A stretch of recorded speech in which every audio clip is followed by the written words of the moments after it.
निर्मल institute agriculture classes में आपका स्वागत है। फसल उत्पादन में पाठ 5 पढ़ेंगे। पाठ 5 का नाम है पौध संरक्षण फर्स्ट और इसका सेकंड भी चैप्टर है 6वें में, पौध संरक्षण सेकंड। तो हम इसमें खरपतवारों के बारे में पढ़ना है। पाठ 5 में खरपतवारों का नियंत्रण कैसे करना है, इनको कैसे मिटाना है और इनके लाभ भी पढ़ने, हानि भी, विशेषता भी पढ़नी है और जीवन चक्र के आधार पर कितने भागों में बांटा गया तो उसके बारे में हमें पढ़ना है। तो अपना फर्स्ट क्वेश्चन है पौध संरक्षण की परिभाषा लिखिए। पौध संरक्षण की परिभाषा लिखिए। तो देखिए, फसल के सफल उत्पादन के लिए पौधों के खरपतवारों, कीट एवं रोगों से रक्षा करना ही पौध संरक्षण कहलाता है। अब फसलों के सफल उत्पादन, सफल माने अच्छी पैदावार के लिए, फसल के सफल माने फसल को और अच्छी बनाने के लिए पौधों के क्या खरपतवार, ऐसे खरपतवार हो गया तो उनमें माने फसल वैसे घास भी उग जाता है, समा घास है, ऐसे ही बथुआ है, मोथा है, ये लोग उग जाते हैं। तो ये क्या खरपतवार एवं उनमें रोग लगे जाते हैं फसल में, तो उनसे रक्षा करना ही क्या पौध संरक्षण कहलाता है। क्या कहलाता है? पौध संरक्षण। अब अगला है खरपतवारों की परिभाषा लिखिए। या खरपतवार से आप क्या समझते हैं या खरपतवार किसे कहते हैं? तो खरपतवारों की परिभाषा है, तो खरपतवार एक ऐसा पौधा है, खरपतवार की परिभाषा, खरपतवार एक ऐसा पौधा है जिसकी क्षमता कम लाभ पहुंचाने की अपेक्षा अधिक हानि पहुंचाता है। किसको? फसल को। खरपतवार का जो पौधा होता है वो फसल को क्या है, अधिक हानि पहुंचाता है, लाभ नहीं देता है। क्योंकि कैसे हानि पहुंचाता है? देखिए, ऐसे हमने कोई फसल की, चलो मान के चलो हम गेहूं की फसल करते हैं, तो गेहूं की फसल में मोथा भी उग जाता है, बथुआ है, ऐसी जो सारी आदि जो खरपतवार उग आते हैं। अब हम उनमें खाद देंगे तो आधा खाद तो खरपतवार लेंगे और आधी फसल लेगी, तो उससे हानि होगी कि नहीं होगी? फसल को होगी। तो खरपतवार एक ऐसा पौधा है जो क्या, जो खरपतवार एक ऐसा पौधा है जो अधिक लाभ पहुंचाने माने कम लाभ पहुंचाने की अपेक्षा, क्या कम लाभ पहुंचा, कम भी नहीं पहुंचा सकता लेकिन अधिक हानि पहुंचाता है। अब अगला क्वेश्चन है खरपतवार संबंधित या रिलेटेड खरपतवार की परिभाषा। जो संबंधित खरपतवार कौन कौन से होते हैं तो उसकी परिभाषा पढ़ेंगे। कौन कौन से संबंधित खरपतवार?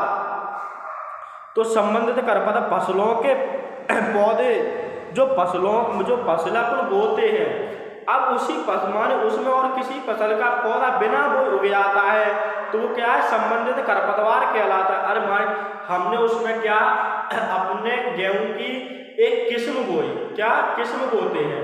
अब अपन ने खेत में गेहूं करे, अब खेत में गेहूं तो है, उसके साथ चना का पौधा एवं जौ का पौधा उग जाता है तो वो क्या संबंधित या रिलेटिव खरपतवार कहलाता है। ऐसे हम लोग एक दूसरे संबंध में ही तो है, क्योंकि गेहूं में उगेगा तो उस गेहूं का संबंधी बन जाएगा। जो फसल, जिस फसल में जो खरपतवार उगता है उस संबंधित रिलेटिव खरपतवार कहते हैं। जैसे गेहूं के खेत में जौ और चने का उगना। अब अगला है खरपतवारों के लाभ एवं हानियां। अब खरपतवारों से लाभ क्या है और हानियां क्या है? तो देखिए, खरपतवारों से लाभ, अब देखिए पहले मैं समझा देता हूँ। कुछ खरपतवारों की जो कुछ खरपतवार होते हैं ना, उसके पेड़ पौधे हरी खाद बनाने के लिए काम आते हैं। कुछ खरपतवारों के पौधे सब्जी के काम आते हैं। कुछ खरपतवार के पौधे पशुओं के चारे के काम आते हैं। कुछ खरपतवार के पौधे मृदा कटाव को भी रोकते हैं। तो देखिए बताता हूँ आपको लाभ खरपतवारों के। तो नंबर खरपतवार की कुछ किस्में हरी खाद के काम आती हैं।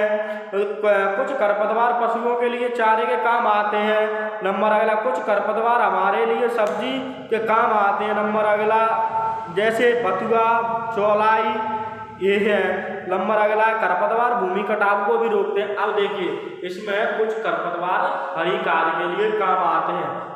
जो मुलायम खरपतवार होते हैं, माने बिल्कुल आसानी से टूट जाते हैं, जो सड़ जाते हैं। अब ऐसे हमें हरी खाद बनाई, जो आपको ऐसे खेत में खरपतवार उगते हैं, हम खरपतवार उग रहे हैं, उसी खेत में जुताई कर देंगे तो वो मिट्टी मिल जाएंगे, मिट्टी में मिल जाएंगे तो उससे खाद बनेगी, तो खाद बनेगी तो हमें मिट्टी माने अच्छी हो जाएगी, मृदा भी अच्छी हो जाएगी, तो फसल अच्छी मिलेगी। तो कुछ खरपतवार हरी खाद के लिए काम आते हैं। अब अगला, कुछ खरपतवार पशुओं के चारे के काम में आते हैं। और जो कुछ खरपतवार के पेड़ होते हैं, माने कोई भी ऐसे समा घास है, दूब घास है, मोथा है आदि, ऐसे खरपतवार क्या पशुओं के चारे के लिए काम आते हैं। अब अगला, कुछ खरपतवार हमारे लिए सब्जी के लिए भी काम आते हैं, जो इंसान खाते हैं वो सब्जी के लिए। तो कौन कौन से, देखिए बथुआ की सब्जी है, चौलाई माने चेंच, गांव की भाषा में बोलते हैं चेंच, वो भी आता है जो सब्जी के लिए। और कुछ खरपतवार मिट्टी माने मृदा कटाव या मिट्टी कटाव को रोकते हैं। कैसे रोकते हैं? ऐसे वहां पे पानी चल रहा है और माने जरूरत से ज्यादा, अब एकदम पानी आएगा, अब जमीन खाली है, मिट्टी खाली है, तो मिट्टी का कटाव होगा, क्योंकि खाली तो नहीं रोक पाएगा कोई। अब ऐसे खरपतवार खड़े रहते तो उसकी जड़ें क्या मिट्टी को रोक लेती हैं। तो अब अगला आएगा खरपतवार की हानियां। तो खरपतवार की हानियां कौन कौन, तो खरपतवारों से हमें कौन कौन सी हानि होती है? देखिए, खरपतवारों से हमें फसल में हानि होती है, खरपतवारों से हमें फसल में भी हानि होती है, खरपतवारों से पौधे नष्ट हो जाते हैं, खरपतवार फसल के आधे भोजन को अपनी ओर ग्रहण कर लेते हैं। तो देखिए हानि क्या है खरपतवारों की। खरपतवार फसलों के भोजन का उपयोग कर फसलों की उपज कम करते हैं।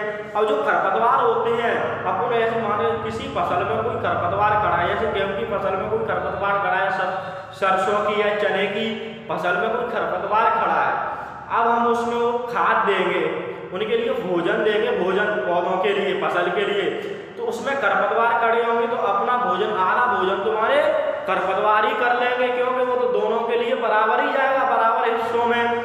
अब अगला है, मृदा के पोषक तत्वों को चूसते हैं, जिसके कारण वे भूमि की उत्पादन शक्ति को घटा देते हैं। उत्पादन माने उपजाऊ शक्ति को घटा देते हैं। मृदा के जो पोषक तत्व होते हैं, जो अंदर जो मृदा में पोषक तत्व होते हैं, तत्व जो फसल को भी लाभ पहुंचाते हैं, परंतु फसल को लाभ पहुंचाते तो आधे को कौन खरपतवार ले जाते हैं, फसल को क्या उनका कम लाभ मिलता है। तो जिससे क्या जो उसकी उन्होंने उत्पादन माने उपजाऊ वृद्धि है, जमीन है, उसको भी कम कर देते हैं। अब अगला है उत्पादन कम होने से कृषक की आय पर प्रभाव पड़ता है। कृषक माने किसान की आय पर। अब ऐसे हम किसान जो फसल करता है वो सोच के चलता है कि हमें इससे ये लाभ होगा, ये लाभ होगा, हमें इससे इतने पैसे मिल जाएंगे, अपनी फसल अच्छी होगी, परंतु अपन खरपतवारों पर नियंत्रण नहीं करेंगे, उनको नहीं हटाएंगे तो वो हानि पहुंचाएगा। तो उससे क्या किसान की भी आय बहुत माने धन भी बहुत कम हो जाएगा। नंबर अगला है, फसलों की गुणवत्ता प्रभावित होती है। जो फसल की गुणवत्ता माने अच्छी, अपन पहले फसल अच्छी उगाना चाहते हैं पर लेकिन उसमें हानि हो जाती है। अब अगला क्वेश्चन है खरपतवारों की विशेषता लिखिए। अब हमें खरपतवारों की विशेषता देखें, खरपतवारों की क्या क्या विशेषताएं होती हैं, क्या क्या महत्व होते हैं। तो देखिए, खरपतवारों की अपेक्षा अधिक बीज पैदा करते हैं। जो खरपतवार होते हैं फसलों की अपेक्षा, ऐसे फसल तो इतना बीज पैदा करती है, और जो खरपतवार होते हैं वो तो फसलों की अपेक्षा माने फसलों से ज्यादा बीज पैदा कर देते हैं। नंबर अगला है, कुछ खरपतवार के बीज काफी पुराने होने पर भी अंकुरित हो जाते हैं। जो कुछ खरपतवार होते हैं तो उनके बीज का काफी पुराने होने पर भी जम जाते हैं, माने उग आते हैं काफी पुराने पर। जैसे बथुआ के बीज, जो बथुआ का बीज होता है ना, वो कितना भी काफी पुराना हो लेकिन वो उग आता है। अब अगला है, खरपतवार के बीज वजन में हल्के होते हैं। जो खरपतवार के बीज होते हैं ना, वे वजन में बहुत हल्के होते हैं और फसल के बहुत अधिक ज्यादा वजन में होते हैं, क्योंकि खरपतवार के बीज में वजन बिल्कुल नहीं होता है। नंबर अगला है, खरपतवार के बीज अतः उनका वितरण आसानी से माने एक दूसरे तक ले जाने में सहायता होती है खरपतवारों। नंबर, खरपतवार की जड़ें काफी गहराई तक जाती हैं। जो खरपतवार की जड़ें होती हैं वो जमीन के अंदर काफी गहराई तक जा सकती हैं। और जो फसल की होती है, फसल की मीडियम माने सीमित सीमा तक ही जाती है। जो फसल की कितनी क्षमता है उतनी क्षमता तक फसल में वो फसल की जड़ें गहराई में जाती है मृदा में। हमारा खरपतवार के बीज प्रतिकूल अवस्था में भी फलने जो खरपतवार के बीज होते हैं उनके लिए तो कैसा भी मौसम हो उस मौसम में फलने लगते मानो उगने लगते हैं। खरपतवारों की जो फसल तो ऋतुओं के हिसाब से की जाती है, जैसे खरीफ की ऋतु है, खरीफ ऋतु, रबी की ऋतु फसलें, ये फसलें ना ये अपने माने ऋतु के हिसाब से की जाती है। अब अगला रोग के खरपतवार किसे कहते हैं?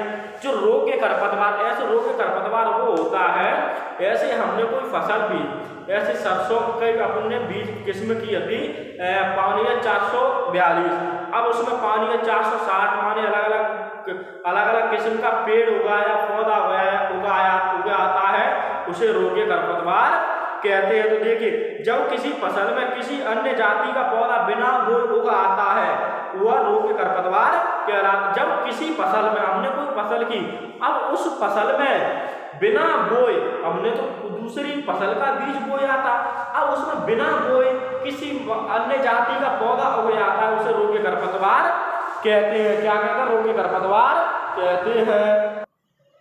जैसे उदाहरण के तौर पर गेहूं की HD 2260 की फसल में बिना बोए गेहूं की OP 2262 की जाति के पौधे का उगना रोग के खरपतवार कहलाता है। अब अगला क्वेश्चन मैं आपको बताता हूँ। तो जीवन चक्र के आधार पर खरपतवारों का वर्गीकरण कीजिए कितने बार। तो देखिए जीवन चक्र के आधार नंबर हेडिंग मैंने हेडिंग है ये, इसमें कौन कौन से खरपतवार आए थे जीवन चक्र के आधार पर, कौन से जीवन चक्र के आधार। तो जीवन चक्र के आधार पर, जीवन चक्र के आधार पर जो हर जीवन में हर जन्म में रहते हैं तो उनके बारे में पढ़ना है। तो एक वर्षीय खरपतवार जो एक बार ही उगते हैं, जो एक वर्ष में एक बार उगते हैं, वो कौन से? सत्यानाशी, कृष्णनील और बथुआ, ये एक बार ही उगते हैं, अपने जो ऋतु फसल के हिसाब से उगते हैं। अब अगला है 2 वर्षीय खरपतवार, जंगली गाय माने 2 बार उगती है, तो 2 वर्षीय माने 2 बार, तो कौन सी है? जंगली गाय आदि। अगर बहुवर्षीय खरपतवार जो हमेशा ही रहता है, जो सब वर्ष में रहता है, तो कौन कौन से रहता है? कांस है, मोथा, लकीरा आदि। आपने कांस देखा होगा, हमेशा आप देख लेना, चाहे कौन सी भी ऋतु, चाहे गर्मी हो चाहे ठंडी हो, चाहे बारिश का मौसम हो, चाहे कैसा भी हो, पर मोथा और कांस लकीरा आपको मिलेगा। अब मैंने मौसम के आधार पर खरपतवार, अब मौसम के आधार पर खरपतवारों को कितने भागों में बांटा गया है? तो देखिए खरीफ ऋतु इसमें नंबर 1 खरीफ ऋतु के आधार पर। अब जो खरीफ ऋतु की वो होती है, खरीफ ऋतु होती है बारिशों के टाइम पे, कौन सी? बारिशों के टाइम पे पहल की जाती है खरीफ की, तो उसमें कौन सा मिलेगा? बिस कपड़ा, पत्थर चटा, कांस आदि। बिस कपड़ा माने गाँव की भाषा में बिस्खाप, और पत्थर चटा वो एक यार बिस्काप है, तरह बिस्कपरा है ना, उसकी तरह ही होती है, और कांस आदि। अगर रबी ऋतु के आधार पर जो रबी ऋतु में कौन कौन सी पहल की, अब रबी ऋतु चल रही है यानी शरद ऋतु, तो देखिए अब कौन कौन सी फसल की जा रही है आपको पता है कि सरसों है, गेहूं है, चना है आदि। इन फसलों में बथुआ, प्याजी माने पोला कहते हैं गांव की भाषा में, पोला यार माने मोथा जैसा होता है पर लेकिन गोल गोल होता है, मोथा है, सत्यानाशी आदि। ये कौन सी है? रबी ऋतु के खरपतवार। अब अगला है रबी ऋतु के बाद पत्तियों के आधार पर खरपतवार। अब पत्तियों के आधार पर देखिए चौड़ी पत्ती वाले खरपतवार और सक्रिय पत्ती वाले खरपतवार देखने कौन कौन से हैं पत्तियों के आधार पर। तो पत्तियों के आधार पर देखिए चौड़ी पत्ती वाले खरपतवार। अब चौड़ी पत्ती किन खरपतवारों की होती है तो उनके नाम हमें पढ़ने में देखिए जंगली गाजर, चौड़ा मकोई। जंगली गाजर आपने देखी नहीं होगी, न मकोई देखी होगी, पर आपने चौड़ा माने चैच देखी होगी। वो कितने कितने चौड़े चौड़े पत्ता होते हैं उसके हैं। अब सकरी माने पत्ती वाले खरपतवार जो माने बिल्कुल सकरी होती है, पतली होती है, तो वो है दूब है, मोथा है, कांस आदि। आपने दूब देखी होगी, बिल्कुल पतली सक पर चौड़ी माने सकरी पत्ती होती है, ऐसी मोथा की सकरी पत्ती होती है। कांस भी देखा होगा आपने, कांस की भी सकरी पत्ती होती है। अब फसल संबंध के आधार पर खरपतवार जो फसल के संबंध में होते हैं उनके आधार पर खरपतवार पड़ने हैं। तो नंबर वास्तविक खरपतवार, अब वास्तव माने वो वास्तव में रहते ही हैं, माने उनके फसल के साथ में रहते ही हैं। कौन कौन से हैं? बथुआ है, सत्यानाशी है, कृष्णनील आदि है।